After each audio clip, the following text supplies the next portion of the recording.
하나님이 여러분에게 은혜 주실 줄 믿습니다.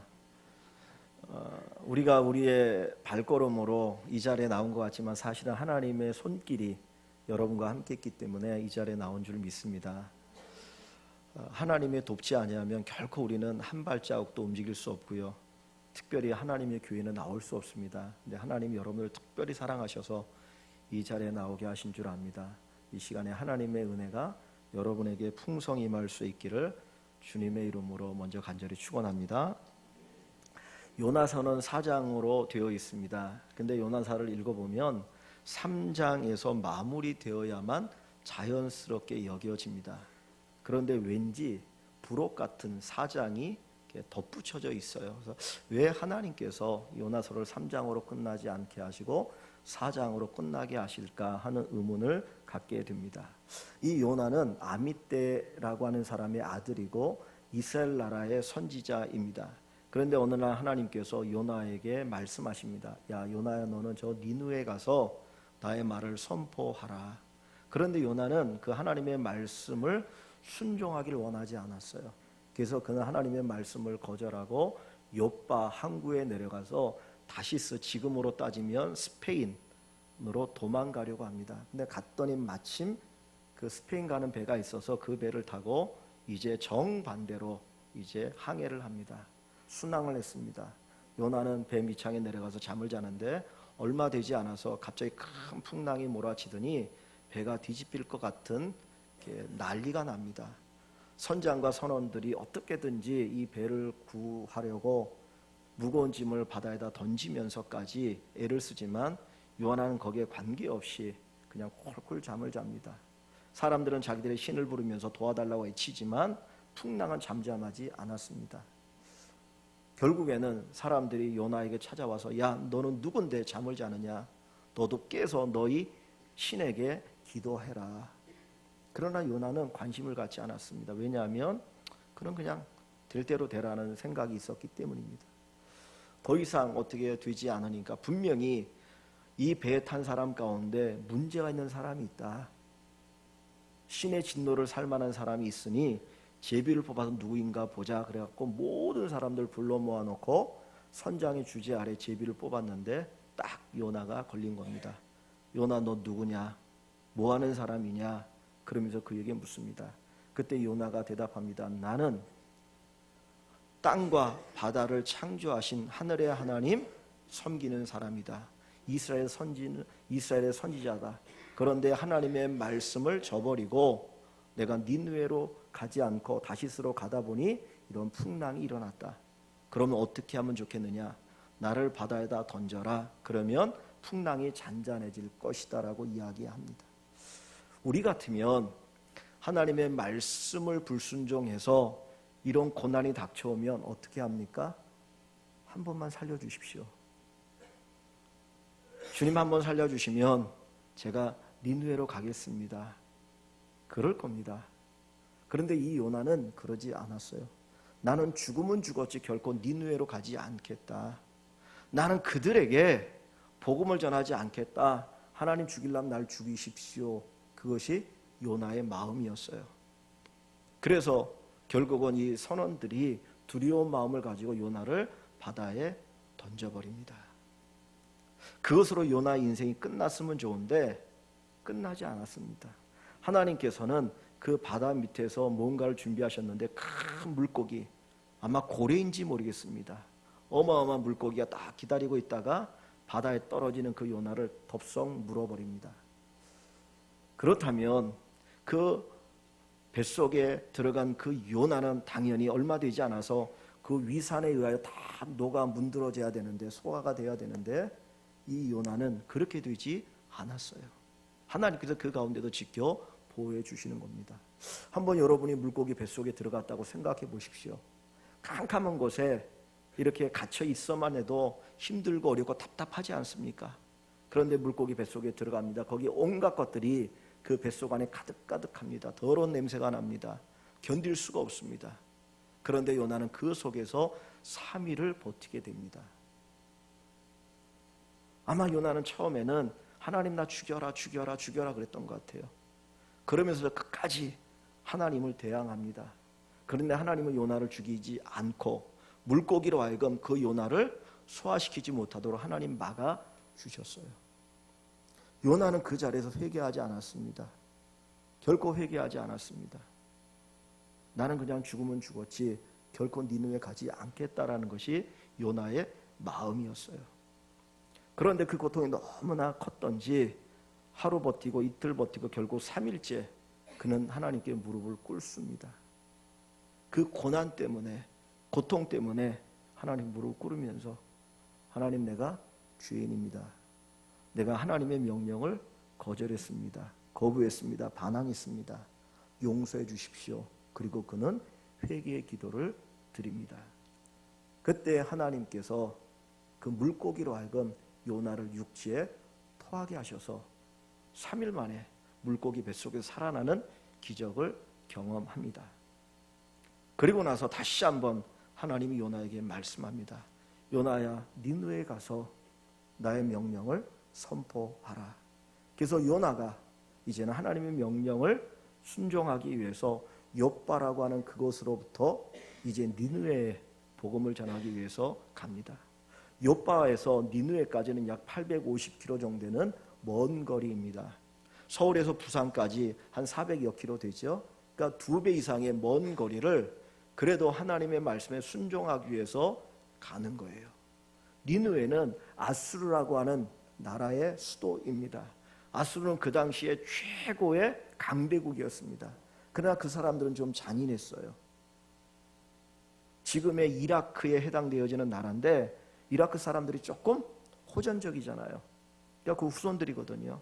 그 아수르가 아주 강대한 나라고 그 아수르에 의해서 이스라엘이 여러모로 고난과 어려움을 당하였기 때문에 이 요나는 니느웨에 가는 것을 거절했던 겁니다.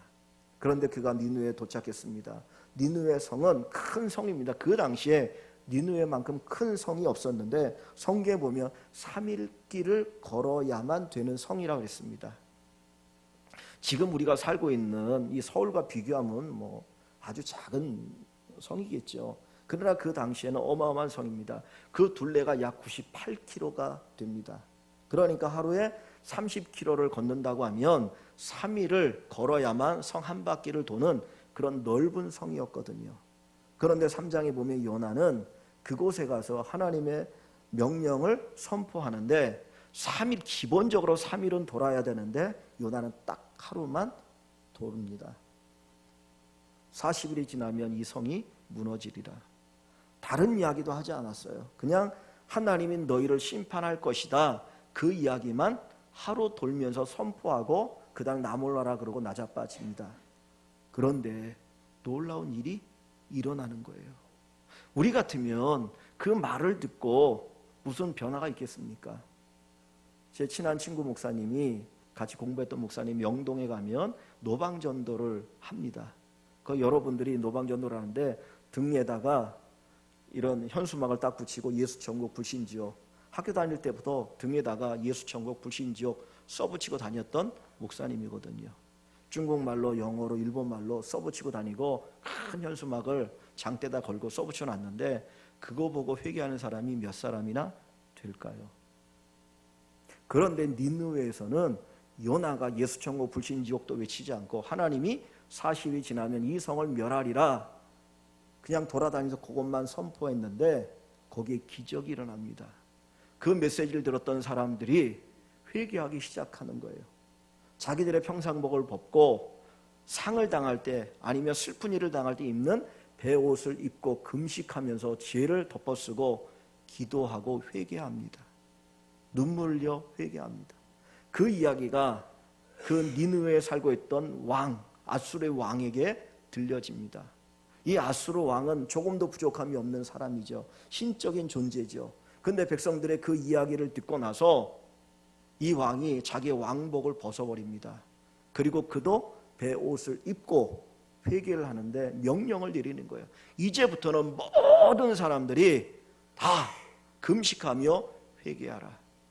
그리하면 하나님이 우리를 용서해 주실 줄 모른다. 그리고는 어른들부터 아이들까지 짐승들까지 먹지 않고 회개 기도를 합니다.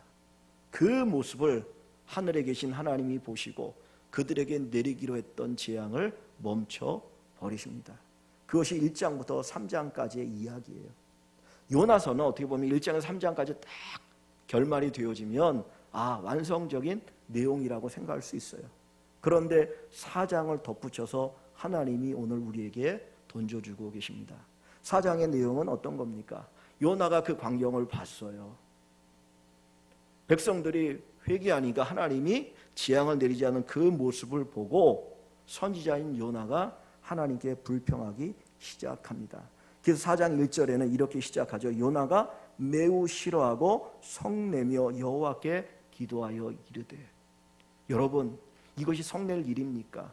만약에 여러분들이 선지자라고 한다면 하나님의 말씀을 듣고 심판의 메시지를 듣고 회개하고 하나님이 용서했다고 하는 이야기를 들을 때 그게 기쁜 일입니까? 성낼 일입니까? 선지자는 그것을 기뻐해야 되는 것 아닙니까? 그런데 요나는 조금 더 기뻐하지 않고 오히려 성을 내고 하나님을 싫어하면서 그리고 하나님 앞에 기도하는 거예요. 왜냐하면 내 뜻과 다르다라는 거죠. 그 기도의 내용이 뭡니까? 기도라는 형식을 빌렸지만 하나님 앞에 대항하는 겁니다. 항의하는 겁니다. 여호와께 기도하여 이르되 여호와여 내가 고국에 있을 때에 이러하겠다고 말씀하지 아니하였나이까? 그러므로 내가 빨리 다시스로 도망하여 싸우니 주께서는 은혜로우시며 자비로우시며 노하기를 더디하시며 인애가 크시사 뜻을 돌이켜 재앙을 내리지 아니하시는 하나님인 줄을 내가 알았음이니이다. 여기 보면 하나님은 은혜롭고 자비롭고 노하기를 더디하고 인애가 풍성하고 뜻을 돌이켜 재앙을 내리지 않는 분이라고 이야기합니다. 이것은 그가 사랑하는 마음으로 정말 하나님을 높이는 그런 어떤 의미의 고백이 아니고 하나님을 조롱하는 거예요. 우리가 싸울 때 그러잖아요. 야, 그래 너 잘났어. 너 그래 마음 착해. 그래 네 마음 착한 거 다 알고 있어. 그것처럼 이 요나는 하나님 그래 하나님 잘나신 분이에요. 하나님 착한 분이에요. 하나님 인애가 많은 분이에요. 사랑이 많은 분이에요. 그래서 이 니느웨 사람들을 심판하지 않고 계시는군요. 나는 그거 동의할 수 없어요. 그리고 오히려 하나님 앞에 항의하고 조롱하고 있습니다. 그리고 한 걸음 더 나아가서 뭐라고 얘기냐면 내가 이제 사는 것보다 죽는 것이 낫겠습니다. 이제는 나를 죽이십시오. 뭔 얘기입니까? 더 이상 꼴 보기 싫다는 거예요. 나는 저 사람들도 꼴 보기 싫고 하나님도 보기 싫으니 나 죽이십시오. 그냥 옛날에 내가 물고기 뱃속에 들어갔을 때 그때 죽이시지 왜 살리시고 이제까지 이 꼴 보게 하십니까? 난 더 이상 보기 싫으니 그냥 나를 죽여버리십시오. 그리고 하나님께 항의합니다. 이 요나의 마음은 뭡니까? 니느웨 사람들이 회개하고 용서받은 것이 결코 성에 차지 않는다는 거예요. 자기는 동의할 수 없다는 거예요. 나는 그게 싫다라는 거죠.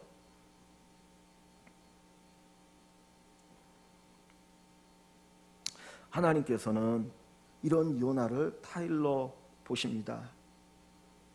5절 말씀에 4절 말씀에 여호와께서 이르시되 내가 성내는 것이 옳으냐. 야 요나야, 지금 네가 성내는 것이 옳으니 니느웨 사람들이 회개해서 내가 용서했는데 야 그게 잘못된 거냐, 네가 그게 성낼 만한 일이냐라고 하나님이 타일러 보지만 요나는 마음을 돌이키지 않아요. 그리고는 요나가 이제 하나님께 또 시일합니다. 이제 그 니느웨 성이 있는 그 옆에 언덕에 동쪽에 있는 언덕에 올라가서 거기에 조그만 초막 텐트를 하나 지어놓고 하나님이 어떻게 하는지 보자 하는 겁니다. 하나님 그래도 저들을 심판하지 않아야 되겠습니다. 내가 볼 테니 하나님 내가 어떻게 하나님 하시는지 두고 보겠습니다. 하나님 반드시 심판하십시오. 그리고 그 동쪽 성 언덕에 올라가서 니느웨 성을 바라봅니다. 근데 그 모습을 바라보는 하나님의 마음이 어떨까요? 그때 하나님께서 그 옆에 이제 호박 넝쿨이 자라게 하셔요. 요나가 심지 않았는데 갑자기 호박 넝쿨이 자라더니 크게 무성하게 자랍니다. 단시간에 호박잎이 크잖아요. 그래서 그 넓은 호박잎이 그늘을 만드니까 그 사막의 떼약볕 아래서 이 요나가 그 떼약볕을 피하면서 시원해하고 좋아합니다. 야 여기 그늘이 생기니 참 좋네, 살만하네. 그리고 하루를 보내고 아침에 일어나서 보니까 그 호박 넝쿨이 사라져 버린 거예요. 왜냐하면 밤새도록 벌레가 와서 그걸 다 갉아먹었습니다. 그 얼마 전에 제가 그 그 EBS에서 하는 극한 상황에서 살아가는 거에 대한 이야기가 있더라고요. 근데 어느 사막에 우리나라 청년 30 초반의 청년이 그 사막에서 며칠 동안 사는 모습을 보여주는데, 그 아침에 7시 반이 된 더 이상 잠을 잘 수가 없대요. 왜냐하면 너무나 뜨거워서. 그러니까 이 요나도 그 사막의 열기 속에 더 이상 잘 수 없어 눈을 떴더니 분명히 어제까지 있었던 그 박넝쿨이 사라져버린 거예요. 그러니까 그 떼약볕이 너무나 뜨겁고 그러니까 또다시 하나님 앞에 원망합니다. 하나님, 나를 죽이십시오. 나 더워서 못 살겠습니다. 원망하고 불평합니다. 그때 하나님께서 하신 말씀이 10절입니다. 10절과 11절 말씀을 한번 우리 같이 읽어봅니다. 10절과 11절.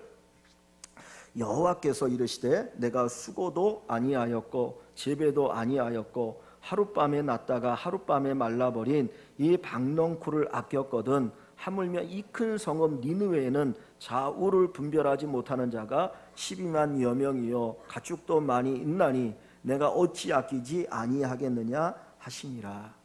하나님의 말씀이고 이것이 요나서의 결론입니다. 하나님은 그 화를 내고 죽기를 자청하는 요나에게 얘기하는 겁니다. 요나야, 네가 그 박넝쿨을 심었니? 네가 그 박넝쿨을 재배했니? 아니지 않느냐. 너는 손 하나 까딱하지 않았는데 그 박넝쿨로 인해서 그늘을 가리워서 편히 쉬다가 박넝쿨이 사라지니 그렇게 화를 내고 있지 않느냐. 네가 그 박농 그렇게 아끼지 않았느냐. 그런데 이 니느웨에는 12만이 넘는 많은 사람들이 있단다.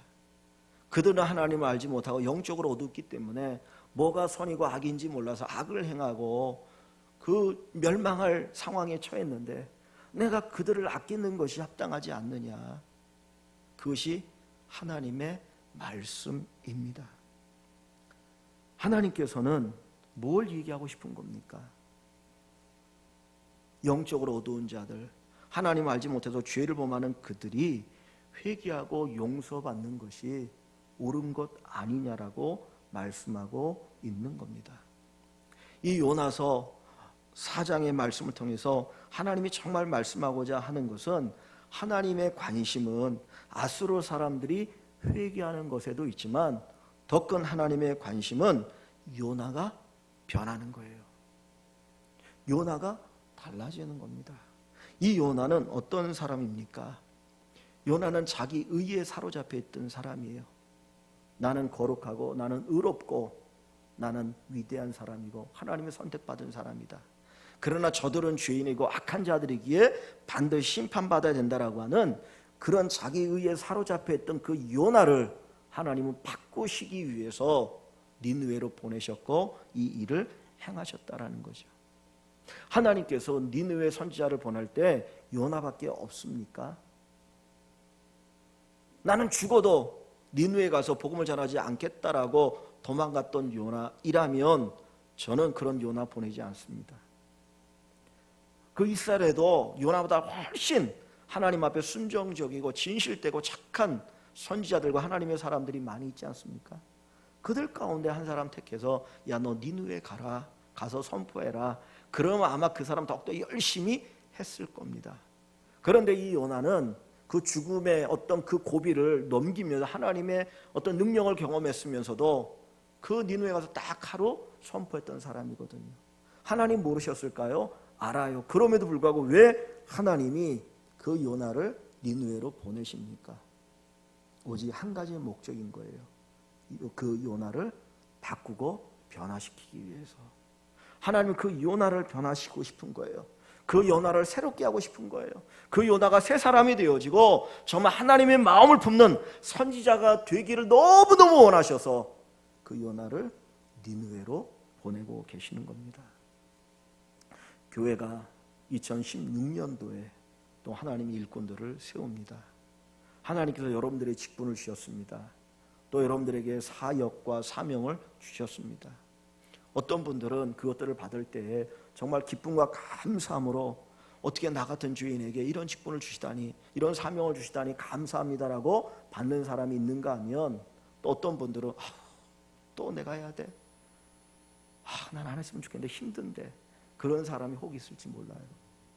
근데 하나님이 왜 우리에게 이 직분을 주실까요? 저는 그런 생각을 해봅니다. 제가 아는 많은 목사님들, 친구 목사님들 보면 정말 저보다 좋은 분들 많더라고요. 저보다 뛰어난 분들 많더라고요. 근데 왜 하나님이 나를 부르셨을까? 제가 지난주에 그랬잖아요. 우리 김대영 집사님 정말 재능이 많은 사람이에요. 찬양도 잘해, 사회도 잘 봐, 뭐 하면 정말 아주 뛰어나게 잘하는 참 부러운 사람 가운데 한 사람인데, 저런 사람 목회자로 세웠으면 정말 잘할 것 같은데 왜 김대영 집사가 아니고 절까?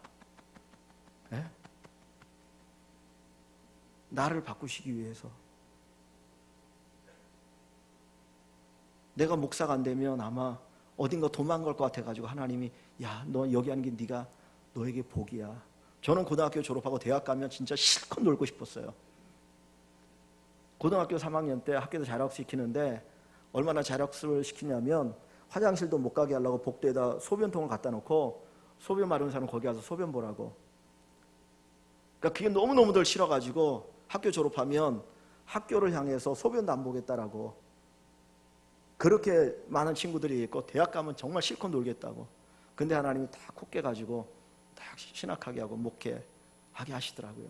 그렇다고 제가 노는 사람은 아닙니다. 그냥 마음이 그렇다는 거예요. 나를 바꾸시기 위해서 하나님이 요나를 그 니느웨에 보내시는 것은 그 니느웨에 있는 사람들이 불쌍하기도 하고요, 그들을 회개시키기 위해서. 그러나 요나 아니어도 다른 사람을 갔어도 니느웨 사람들은 회개했어요. 왜? 하나님 그 마음을 움직이셨기 때문에. 그건 어마어마한 기적이거든요. 근데 주님이 그 니느웨에 요나를 보내시는 이유는 바로 그 요나를 바꾸시기 위함입니다. 하나님이 요나 한 사람을 바꾸시기 위해서 얼마나 많은 일을 동원합니까? 바다에 큰 풍랑이 일어나게 하죠. 사람들이 배에 있는 그 짐을 다 바다에 버리게 하죠. 그리고 물고기를 동원하시죠. 그리고 아수르의 왕이 백성들에게 명령을 내리고 우리 회개하자, 어마어마한 일들을 하시는데 그 이유 가운데 가장 중심은 뭡니까? 요나를 바꾸시고 변화시키기 위한 하나님의 사랑이요 역사라고 하는 것입니다. 니느웨 사람들은 자기들이 지은 죄를 알았어요. 그렇기 때문에 죄인임을 고백합니다. 마치 세리가 사람들로부터 죄인이라고 손가락질 당하기 때문에 자기도 알고 있어서 하나님 앞에 가슴을 치며 나는 죄인입니다라고 회개합니다. 그러나 바리새인은 자기는 의롭고 경건하다고 생각해요. 왜냐하면 율법을 나름대로 지킨다고 생각했고, 일에 2번씩 금식하고 11조 꼬박꼬박 내고 그랬기 때문에 나는 의인이기 때문에 회개할 것이 없다라고 생각을 하거든요. 그런 사람이 회개하고 바뀌는 게 어려웠어요. 이 요나도 마찬가지입니다. 나는 선지자다, 나는 하나님의 선지자다, 선민이다. 그렇기 때문에 자기의 의를 주장했지, 자기도 니네 사람들처럼 똑같이 회개와 용서받을 죄인이라고 하는 것을 깨닫지 못했습니다. 하나님은 그 요나가 변화되기를 원하셨던 것입니다. 요나가 스스로 가지고 있는 그 아집으로부터 벗어나기를 원하고 계셨어요. 이 요나의 마음은 저 아수르 때문에 우리나라가 힘들고 고통스럽다, 저 나라가 망해야 우리가 잘 살 수 있다, 자기 나라에 대한 어떤 국가주의적인 그런 생각이 가득했던 거죠. 의에 대해서 악인은 멸망해야 된다라고 하는 그런 생각이 가득했습니다. 그 모습을 바라보시는 하나님은 아수르 사람들의 그 죄도 하나님 앞에 불의하지만 그 요나의 모습을 볼 때 가슴이 아팠다라는 거예요. 오늘 우리를 바라보시는 하나님의 마음도 똑같습니다. 나름대로 내가 하나님 앞에서 경건하게 산다고 얘기합니다. 예배도 잘 드리고요, 헌금도 잘하고 봉사도 잘하고 뭐 잘하는데 내 안에 그것이 나의 의가 되어진다면 그것을 바라보는 하나님의 마음은 마치 요나를 바라보는 것처럼 가슴 아파하신다는 거예요. 어떻게 그게 너의 의냐? 그게 어떻게 너의 의냐? 은혜지. 그런데 그것을 의인 줄 알고 그것 붙들고 살아가려고 하니까 주님이 가슴 아파하는 겁니다. 그래서 로마서 9장과 10장에서 하나님은 그것을 인하여 가슴 아파하고 안타까워하시는 거예요. 왜? 이스라엘 사람들이 그것 붙들고 살아가고 있거든요. 자기 의 붙들고 나는 의로우니까 당연히 구원받는다, 은혜를 생각하지 않아요. 그러니까 이방인들을 정죄합니다. 오늘 요나의 모습이 그렇고 우리의 모습이 그렇습니다. 그 모습을 하나님은 안타까워하시고 그것을 바꾸고 변화시키기를 원하고 계십니다. 하나님이 원하는 건 뭡니까? 요나로 하여금 하나님의 눈으로 세상을 보기를 원하셔요. 하나님의 그 눈으로 요나야 네가 세상을 바라봐라. 너의 가치관, 너의 판단으로, 너의 의에 그 눈으로 바라보는 것이 아니라 내가 바라보는 그 눈으로 세상을 바라보길 원한다. 하나님의 시각을 가지고 살아가길 원한다. 그것이 바로 하나님의 마음입니다. 그래서 오늘 본문 11절에 보면 하나님 이렇게 말씀하지 않습니까? 하물며 이 큰 성읍 니느웨는 좌우를 분별하지 못하는 자가 12만 여명이요. 하나님이 그 니느웨 사람들을 바라볼 때 어떤 눈으로 바라보셔요? 좌우를 분별하지 못하는 사람들이라는 거예요. 우리가 그렇게 바라봅니까? 나와 대적적인 마음을 가지고 있는 사람 볼 때 저놈 악한 놈 그렇게 바라보지, 좌우를 분별하지 못하기 때문에 마치 맹인이 아무것도 없어가지고 이리 충돌하고 저리 충돌하고 그러다가 자빠지고 넘어지고 뭐 그러는 것처럼 그렇게 바라보냐는 거예요. 근데 하나님은 그렇게 바라보고 싶다는 거예요. 그가 앞을 보지 못하기 때문에, 분별력이 없기 때문에 그들이 죄를 짓는 것이다. 너도 그런 마음을 가지고 저들을 바라보기를 원한다. 하나님의 시각을 갖기를 원한다. 그것이 주님이 요나에게 하시는 말씀입니다. 얼마 전에 그 친구 목사님들과 함께 대화를 나눌 기회가 있었는데 한 목사님이 이제 그런 얘기를 하더라고요. 왜 내 목회가 이렇게 힘든가 생각해 봤다는 거예요. 근데 상담을 공부한 두 가지를 깨달았는데, 하나는 아버지로부터 받은 상처가 많았던 거예요. 그래서 아버지로 받은 상처가 많아가지고 겉으로 볼 때는 아주 유머스럽고 재치도 많은데 그 안에 자기도 알게 모르게 이렇게 꼭 눌려있는 것들. 그래서 아버지와의 관계를 화해를 했다고 합니다. 그래서 그런 부분을 먼저 이야기하더라고요. 그다음에 또 이야기한 두 번째 뭐냐면, 얼마 전에 자기가 깨달았는데 왜 내 목회가 힘들까? 그 이유를 알았는데 뭐냐면, 내가 그렇게 싫어했던 아버지의 시각으로 성도들을 바라보고 있더라. 그러니까 아버지로부터 맨날 이렇게 비난받은 거야. 야, 너는 이것도 못하니 저것도 못하니 저것도 못하니. 그게 싫었던 겁니다. 그래서 자기가 눌려 있었거든요. 그런데 자기도 모르게 자기도 그 아버지의 시각을 가지고 성도들을 바라보니까 성도들의 장점과 아름다운 것들이 보이는 게 아니라 단점이 보이는 거예요. 왜 저 사람은 저럴까? 왜 저것도 못할까? 뭐 이런 게 보니까 목회가 힘든 거예요. 교인들과 관계가 힘들었다는데, 그래서 자기가 그것을 깨달았더라. 아, 그래서 문제가 있었구나. 그러면서 그 이야기를 이렇게 하는 것을 봤습니다. 우리가 사랑의 눈으로 바라보지 않으면 모든 것이 힘들고 어려운 거예요.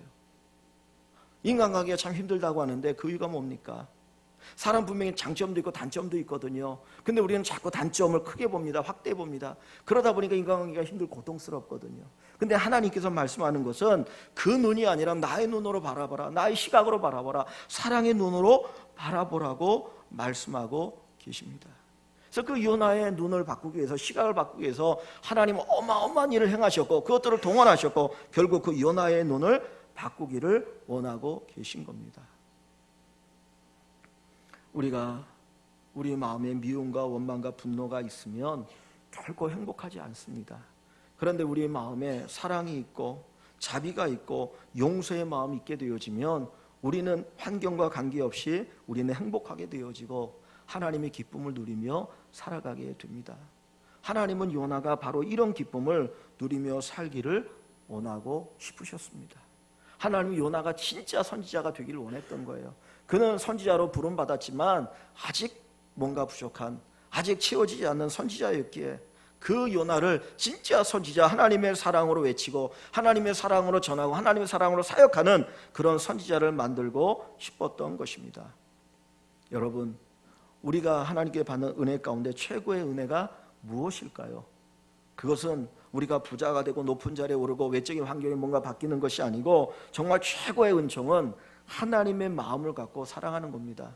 하나님의 사랑을 품고 살아가는 겁니다. 그 하나님의 사랑이 우리의 마음에 채워지는 것이 최고의 은혜입니다. 하나님의 마음이 내 마음이 되는 것이 최고의 은혜입니다. 여러분의 마음에 하나님의 사랑이 가득 채워지고 하나님의 마음이 여러분의 마음이 되어질 수 있기를 소원합니다. 베드로 후서 1장 4절과 5절에 보면 너희는 이 마음을 가지라는 거예요. 신성한 마음, 신령한 마음, 하나님의 마음을 품으라 그랬는데 그 마음이 뭐냐면 믿음의 덕을 덕의 지식을, 지식의 절제를 절제에, 인내를 인내에, 경건을 경건에, 형제 우애를 형제 우애에 사랑을 더하라. 즉 다시 말하면 하나님의 사랑으로 너희를 채워라. 그것이 행복이라고 얘기합니다. 베드로후서를 받는 성도들은 고난 가운데 흩어진 사람들이거든요. 말할 수 없는 고난이 그들에게 몰려옵니다. 근데 그들에게 가장 중요한 것이 환경의 변화가 아니고 그 마음에 하나님의 사랑으로 채워지는 것이라고 가르쳐주고 있습니다. 이 니느웨가 지금은 이라크에 있는 모술이라고 하는 지역이라고 그래요. 근데 그 지역에 가면 요나의 무덤이 있다고 합니다. 그래서 여러분들이 혹시 인터넷 찾아서 요나의 무덤 이렇게 찾아보면 이렇게 나타납니다. 어떤 왕궁 안에 요나의 무덤이 있는데 그 이야기는 뭘 우리에게 가르쳐 줍니까? 요나가 그 니느웨를 떠났다 안 떠났다? 안 떠났다는 거죠. 요나가 죽을 때까지 그 니느웨에 살았다는 것을 의미합니다. 요나가 거기서 포로가 되어서 산 게 아니잖아요. 결국은 뭘 얘기합니까? 요나가 그 니느웨 사람들을 사랑했다라는 걸 의미하죠. 그러니까 그 사람들이 그 요나의 사역에, 요나의 사랑이 너무나 감사해서 요나와 잘 지내다가 요나가 죽으니까 요나의 무덤을 아름답게 꾸며진 것이고 그것이 지금까지 내려오는 것입니다. 하나님은 요나를 바꾸기를 원하셨어요. 결국 요나는 바뀌었습니다. 사랑의 선지자가 되었습니다. 니느웨 사람들을 품는 하나님의 선지자가 되었습니다. 오늘 결론은 뒷부분에 나와 있지 않지만 바로 요나가 사랑의 선지자가 되었더라. 그것이 결론입니다. 오늘 이 요나서를 통해서 하나님이 우리에게 말씀하기를 원하는 것이 무엇입니까? 우리들도 자기 의에 빠져서 살아갑니다. 내가 하면 로맨스요, 다른 사람이 하면 불륜입니다. 그거는 어린 아이부터 시작해서 어른들까지 일반적으로 생각하는 거예요. 그런 인간이 자기 중심적이기 때문에 자기 의에 빠져 살아갑니다. 그래서 하나님은 나 중심의 관점에서 하나님 중심의 관점으로 하나님의 눈을 가지고 세상을 바라보기를 원하시고 우리가 그렇게 살아가기를 원합니다. 내 이익을 쫓는 삶에서 좀 더 넓은 마음을 가지고 하나님의 마음으로 상대방을 품고 살아갈 수 있기를 원합니다. 우리가 얼마나 내 기준을 가지고 많은 사람들 정죄하는지 모릅니다. 분명히 그 사람이 죄인이 아니어도 나의 판단 기준에 의해서 죄인이 될 때가 너무나 많아요. 하나님 품어주시는데 왜 내가 품지 못하느냐? 하나님 아니라고 하는데 왜 나는 기라고 하느냐? 오늘 저와 여러분들이 하나님 앞에서 다시 한번 돌아보길 원합니다. 요나, 참 우리 말이 참 좋은 것 같아요. 그죠? 요나, 그 요나가 바로 나더라. 바뀌어야 될 자가 나더라. 하나님은 그 요나를 바꾸신 것처럼 이 요나를 바꾸실 것이다. 여러분 기대하셔서 남을 정죄했던 그 요나가 변해서 사랑의 요나, 하나님의 마음을 품고 사는 요나가 되었던 것처럼 우리 교회 모든 성도님들이 변화된 요나, 하나님의 마음을 품는 하나님의 사랑으로 살아가는 귀한 분들 되시기를 주의 이름으로 간절히 축원합니다.